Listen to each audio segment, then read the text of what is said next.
Nobody's coming to save you. Anything you want done, baby, you're going to have to do it for your damn self, okay? You got yourself into this mess, and now it's time for you to find your way out. Even if you got dragged into the situation, you stayed there because you felt you had something to prove. I ain't no punk. No, you're not, but what's in it for you? Besides a headache, sleepless nights, or being angry and upset about something somebody said about you. It's a shame when you insert yourself into someone's business, uninvited, I might add, then end up stuck there and can't manage to break free from the chaos.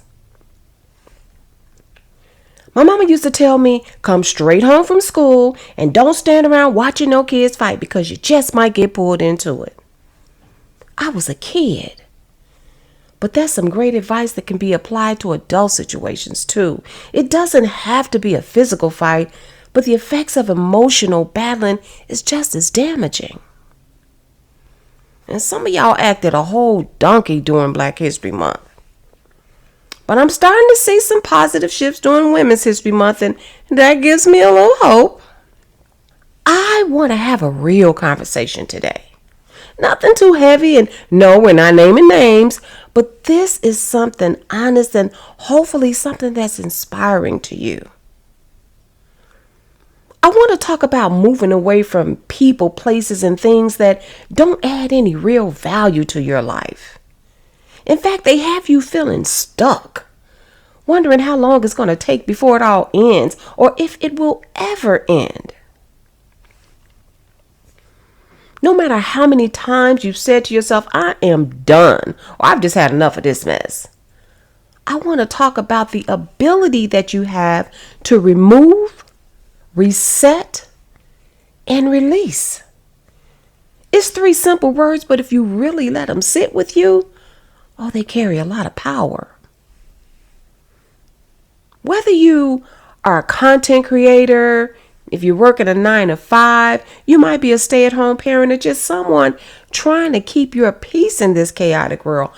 I know we all reach that point where the noise and the drama, it just becomes too much. And then you start saying to yourself, why am I even entertaining this energy at all? So why not talk about it? Let's talk about walking away from the drama, protecting your peace, and stepping back into your soft, aligned, and purpose-driven life with way better energy than you had before. Pivoting from messiness or drama-filled environments to ones that are more positive and relatable, it can be a refreshing shift. There are a lot of ways to make that transition, and I want to go over them with you today. You don't need to make a sudden shift, but you do have to reflect on your own values and goals that you've set for your life. And be honest with yourself. You can gradually introduce yourself to new types of content and focus on relatable information. This alone can help you ease into the change without feeling alienated. You can start incorporating personal stories or lessons learned from your own past experiences instead of focusing on the drama. Storytelling is a powerful tool that can be both entertaining and relatable. So whether it's educational or motivational, focus on providing value that people can apply to their own lives.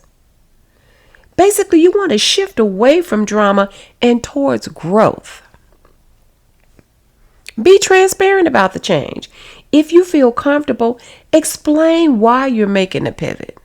Share your reasons why you want to focus on positivity and growth, because transparency can help with being understood and supported in your decisions. People actually appreciate when you're being honest and authentic. But you got to stay consistent with your new direction. You find that people won't only appreciate it, but they'll start to expect that positive tone coming from you. It's going to be hard. I'm not going to lie, but you have to avoid getting drawn back into the drama. There are going to be those moments when the drama or negativity tries to pull you back in. Now, when this happens, remind yourself of the goal and the direction that you're headed. Oh, it's going to be tempting to engage with the controversy sometime, but stay true to your new path. That's going to help you attract more loyal and like-minded people into your energy. You might be saying, oh, Nikki, okay, that all sounds good, but how do we really do that? What are the steps to making all of this happen in real life? Well, let's get into it. Let's start with the first word, remove. When I say remove, I mean let it go, even if it's unfinished. Sometimes the most radical form of self-care is subtraction. Not adding more things to your life, but actually taking some things out. I'm talking about people, habits, expectations, environments, even part of your own identity that no longer fits who you're becoming. And the truth is, you don't need closure to remove something. You don't have to explain your boundaries 15 times. And you don't need to keep justifying why something just doesn't feel right anymore. If it's draining you, if it's distracting you, if it's constantly pulling you out of character, remove it. You have the power to do that. As a content creator, I've learned this the hard way. Not everything deserves a response. Not every comment needs engagement. And not every trending topic needs my voice. Because energy is expensive and peace is a luxury I simply can't afford to lose. But this isn't just about social media. Maybe in your personal life, you've outgrown some friendships. Maybe you've realized certain routines no longer serve you. Maybe you've been entertaining drama just because it's familiar, not because it's fulfilling. So I want you to ask yourself, what in my life is taking up space but not adding value? Be honest with yourself and then be bold enough to remove it. Well, don't worry, I have some tips on how to do that. But before I get to that, let's talk about reset. When I say reset, I'm talking about going back to your calm. Once you've cleared the noise, there's this strange silence. And that silence can feel uncomfortable at first, but trust me, it's not emptiness. It's space.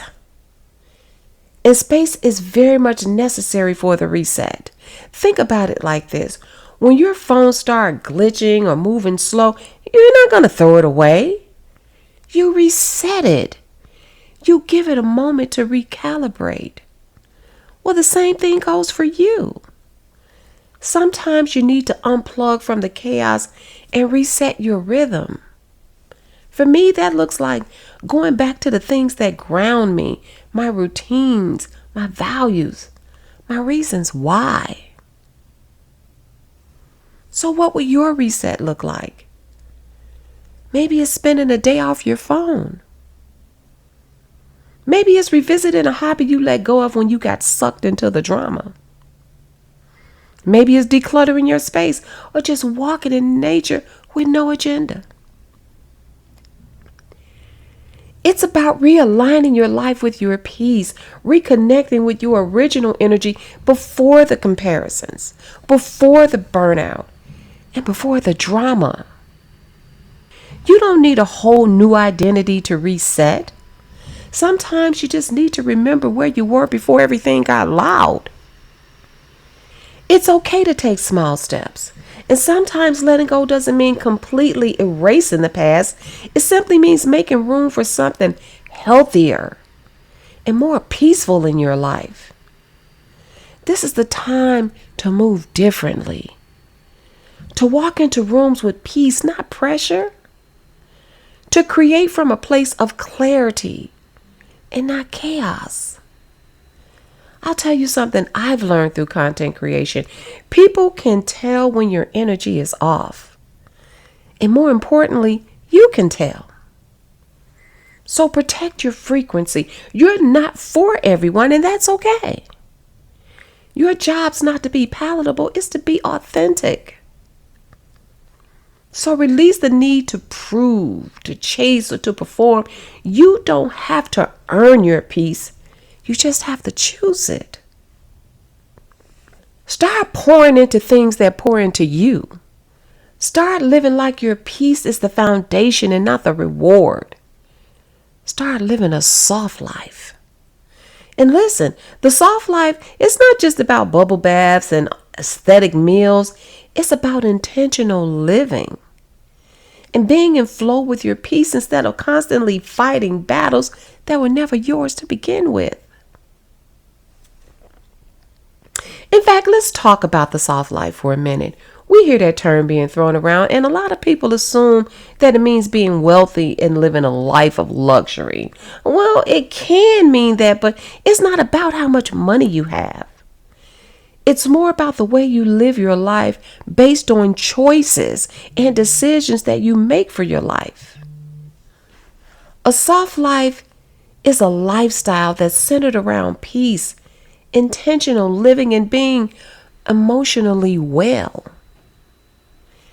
It's about rejecting that hustle culture and that constant struggle or toxic productivity, and instead choosing calm, balance, self-care, and just a gentle living. People who live a soft life, they've designed their circumstances in ways that make it easier for them to enjoy life. They avoid the unnecessary struggle and hardships. And contrary to what you might think, living a soft life doesn't mean that you're lazy or you lack ambition. It means you've created a life where you're not constantly overwhelmed or burned out or chasing validation. When you're living a soft life, what you're actually saying is, I don't need chaos to feel accomplished. I can work hard and still protect my peace. I want softness, not survival mode. People who embrace the soft life, they prioritize their rest. They set boundaries and stick to them. They have emotional intelligence. They find themselves in meaningful relationships and choose self-fulfillment over that grind culture, over all that drama or pressure coming from outside sources. The soft life is a mindset shift.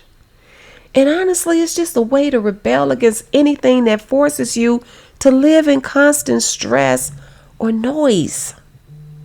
It's achievable, and I challenge you to manifest a soft life for yourself. And finally, let's talk about the third word, release. To release is to step into new energy. This is also where you rise. You've already removed the unnecessary, you've reset your spirit, and now it's time to release and step into new energy with intention. What exactly are you releasing, though? I'm glad you asked. You're going to release fear. You're going to get rid of that doubt. You're going to release guilt and release the habit of shrinking yourself just to keep the peace with people who were never at peace with themselves. Let go of that idea that your healing has to look pretty or perfect. Let go of the version of you that was just trying to survive. And newsflash, you're allowed to grow past your old story.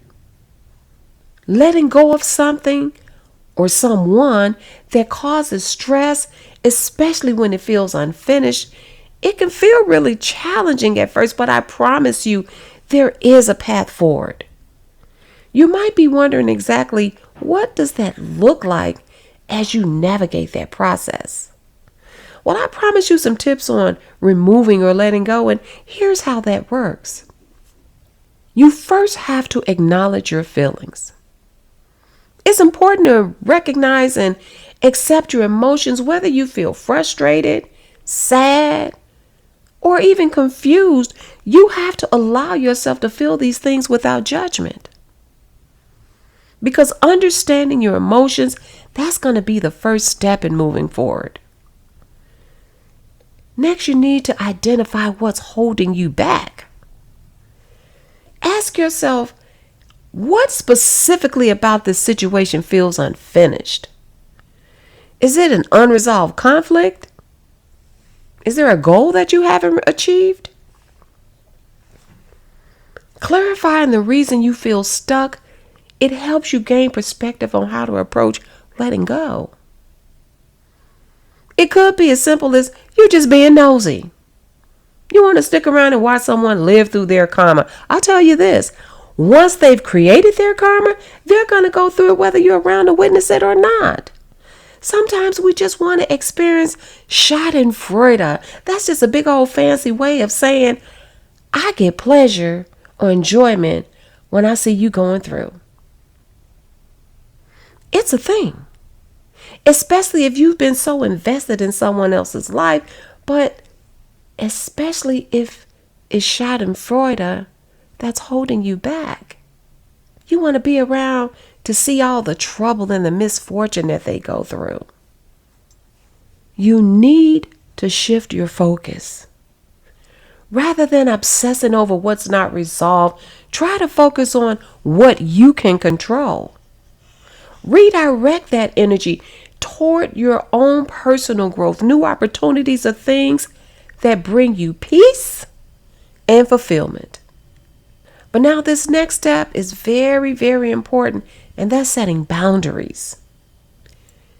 If it involves a person, you have to set clear emotional and physical boundaries to help create space for you to heal. Boundaries are a way to protect your well-being, even if the relationship or situation remains unresolved. Now, if on the other hand, it's not a person, but it's something instead, you have to set boundaries for yourself. Let's say, for instance, you're trying to move away from a certain saga or a drama that you've become attached to. You're going to have to set some concrete boundaries for yourself. Let's talk about what that might look like. Understand that you can't keep doing the same things and expect different results.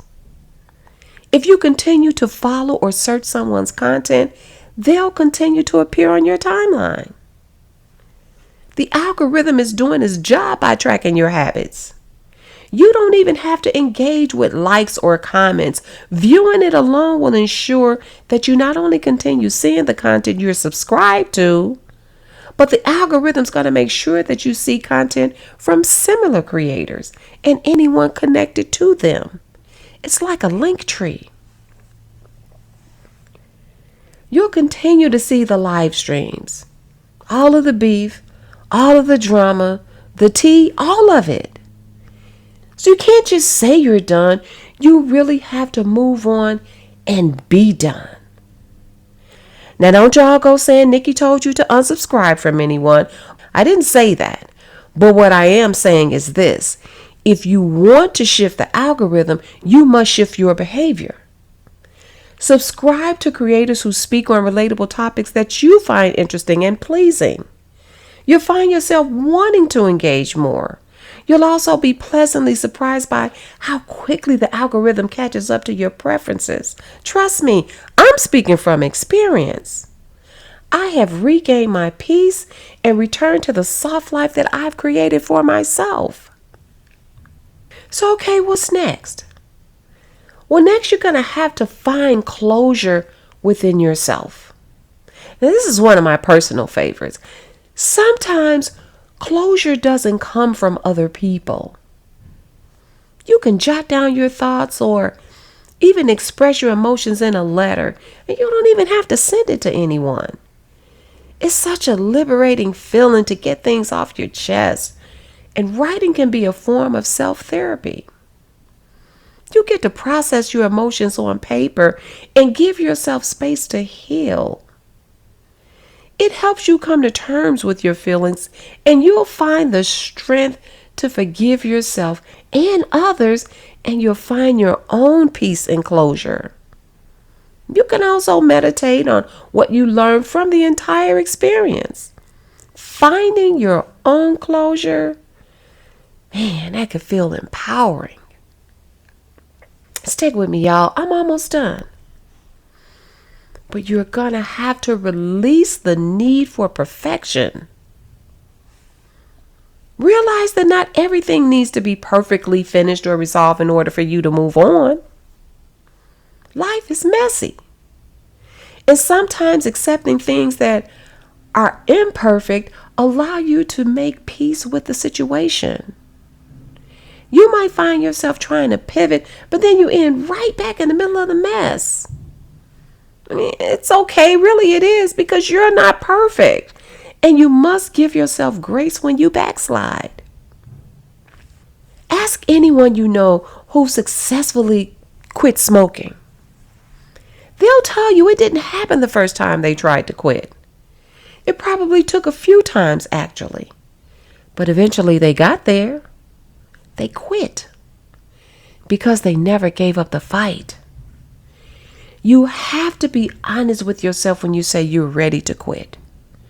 In the end, your actions are going to speak way louder than your words. I don't care how loud you say it.